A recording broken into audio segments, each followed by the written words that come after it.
Hey everyone, Bernard Grobelaar here with Oikonomos CPAs. A couple of weeks ago I wrote a blog post on credit cards. They're so ubiquitous, we all use them today, and but there's a challenge: how do you manage them appropriately, right? So you could go the Dave Ramsey approach, where he says cut them all up. Like, he doesn't use any of them. He feels there's absolutely nothing that you need to do with a credit card that you can't also do with a debit card. So he's quite adamant: use debit cards, leave credit cards out, cut them all up, get rid of them. I think that's a bit of a thermonuclear war option. I think for most of us today, with with the points and the cash back and all of those sort of things, even though they're relatively small, it's still meaningful for most of us when if you spend a fairly significant portion of your budget every month on your credit card. So what's an alternative?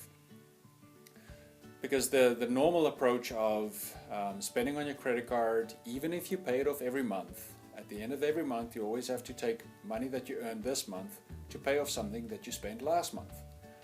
And that can feel a little bit like a dog chasing its own tail, and you're just never going to win in that process. So maybe an alternative approach could be to determine what your monthly spend would be on your credit card, which really isn't too difficult if you've been doing it for years, and you could look at the history of your credit card and see, what are you spending? $2,500, $3,000, $3,500. Maybe you're a student and it's only $500 or $1,000 a month. But whatever your reasonable, regular amount is that you're spending on your credit card, at the beginning of the month, first of all, settle whatever balance you still had. That's getting rid of the old. Now the new process: transfer into your credit card that balance of what you've determined you will typically use.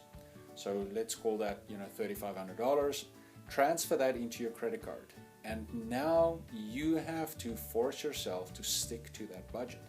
Everything that you buy for the month, whether it's groceries, clothing, paying for gas in your vehicle, everything, make sure that you stick within that $3,500 amount that you've transferred. And so as soon as you get to zero, you've spent your budget and you can't spend any more. This way you can build a little bit of that budgetary control back into it without having to keep every single slip and count everything and match it to bank statements and your credit card statements, which can be quite laborious for most of us who live fairly busy lives. So this way you can always make sure that you spend this month's money instead of paying last month's expenses with this month's money. So that way you can finally get ahead of that cash spending again, and you can then also continue to monitor your spending. If you see that maybe once you have an additional child and now you see that your expenses pick up in the month, so now you need to transfer a little bit more, so you need to increase your budget. Or alternatively, you have children that move out and they go to university and you no longer have some of those expenses, hopefully. And you can start cutting back on those things. But that's a way to make sure that you manage your credit cards. Definitely never, ever, ever use your credit cards to buy something that you can't afford to pay for.